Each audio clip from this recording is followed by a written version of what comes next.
اب رخ کرتے ہیں ڈیرہ غازی خان کا، جہاں اے بی سی نیوز کے بیورو چیف غلام یاسین راہی کی رپورٹ کے مطابق ڈیرہ غازی خان میں گراں فروشوں کے خلاف کریک ڈاؤن جاری ہے۔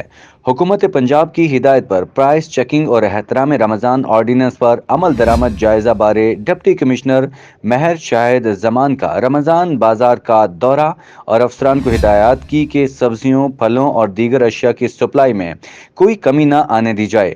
ڈپٹی کمشنر نے ٹریفک چوک، پل ڈاٹ، چوک چوراہا پر متعدد ہوٹل مالکان کو گرفتار کرا دیا۔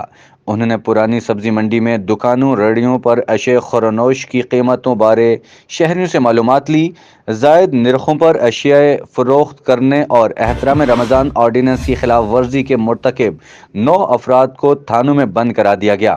ڈپٹی کمشنر نے کہا کہ ماہ مقدس میں عام لوگوں کو لوٹنے والے کسی رعایت کے مستحق نہیں، گراں فروشوں کا تعاقب جاری رہے گا اور کسی سے رعایت نہیں برتی جائے گی۔ ڈپٹی کمشنر نے کہا کہ مہنگائی کے دور میں شہریوں کو کنٹرول ریٹ پر اشیاء فراہم کر کے ریلیف دلا رہے ہیں۔